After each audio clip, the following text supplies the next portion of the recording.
Azərbaycanda bir sıra şəxslərin pensiya təminatı ilə bağlı qanunvericiliyə dəyişiklik edilir. Unikal xəbər verir ki, bununla bağlı Milli Məclisin ötən gün keçirilən iclasında əmək pensiyaları haqqında qanuna dəyişiklik müzakirəyə çıxarılıb.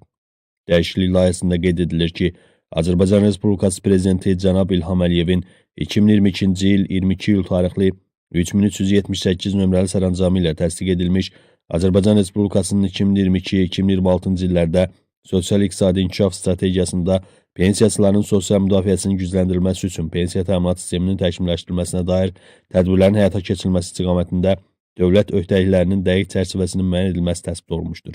Bu strategiyada qeyd olunan hədəflərdən irəli gələn tələblərin qanunvericilikdə icrası üçün təqdim olunan qanun layihəsi ilə əmək pensiyası haqqında Azərbaycan Respublikasının qanununda bir sıra dəyişikliklər nəzərdə tutulur.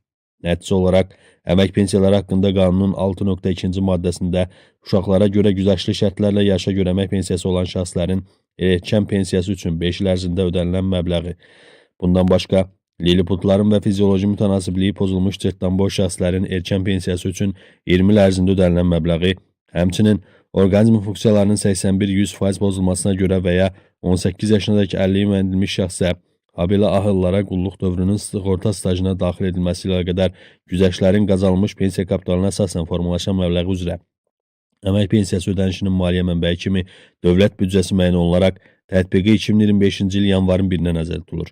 Təklif olunan digər dəyişiklik mülki aviasiya uçuş və uçuş sınaq heyətində işləyənlərin pensiya hüququ ilə bağlıdır. Bu sayədə işləyən şəxslərin pensiya hüququnun təmin olunması üçün bəzi əsaslar Azərbaycan Respublikası Nazirlər Kabinetinin müxtəlif qərarları ilə müəyyən edilir.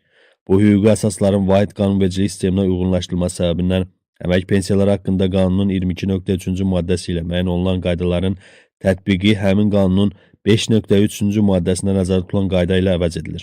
Bu dəyişikliklər pensiya təminatı sistemində dövlət öhdəliklərinin müəyyən olunması ilə xüsusi sosial müdafiə və güzəştli pensiya hüquqlarına malik olan şəxslərin sosial rifahının gücləndirilməsinə, eləcə də qanunvericilik aktlarının unifikasiyasına yönələrək dayanıqlı pensiya təminatı sisteminin formalaşmasına xidmət edəcək. Müzakirələrdən sonra məsələ səs verməyə qoyularaq birinci oxunuşda qəbul edilib.